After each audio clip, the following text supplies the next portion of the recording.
Aujourd'hui, les gens se demandent comment et quand l'économie mondiale va se relever de sa récession actuelle.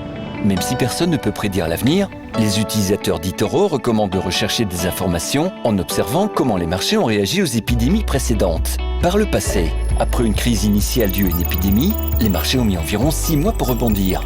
Une baisse à court terme avait tendance à être suivie par la poursuite d'une tendance haussière. Par exemple, la grippe porcine a commencé en 2009.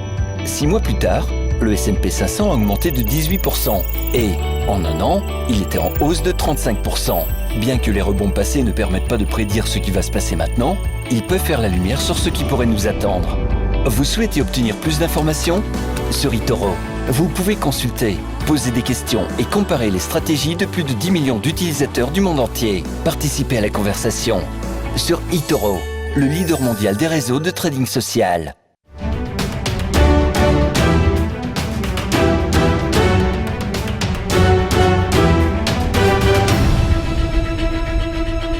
Pour commencer, quelques news économiques. Après une chute historique, le prix du pétrole remonte doucement la pente. Le baril de Brent a atteint un plus haut de $30 ce mardi, une première depuis mi-avril. Les mesures de déconfinement représentent en effet un signe encourageant pour la reprise de la consommation d'or noir durement touchée par la pandémie.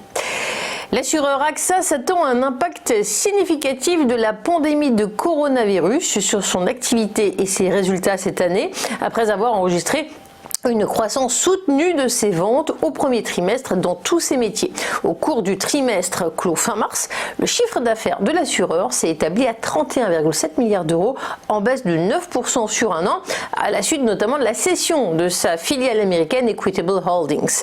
À taux de change et périmètre constant, le chiffre d'affaires d'AXA a progressé de 4% au premier trimestre. Beaucoup de résultats, en effet, à la Bourse de Paris en ce moment.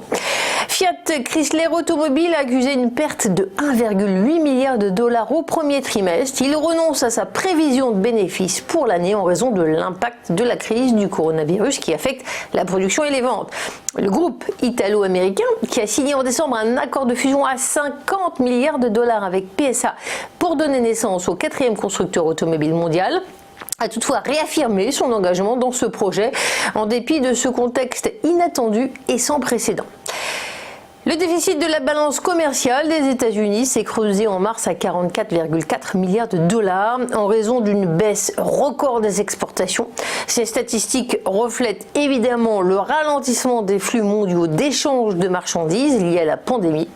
Le marché pétrolier fait toutefois le pari d'une reprise de la consommation, espérant que le transport mondial va redémarrer avec le début du déconfinement. On tourne une page de publicité avant de suivre le ChronoCAC.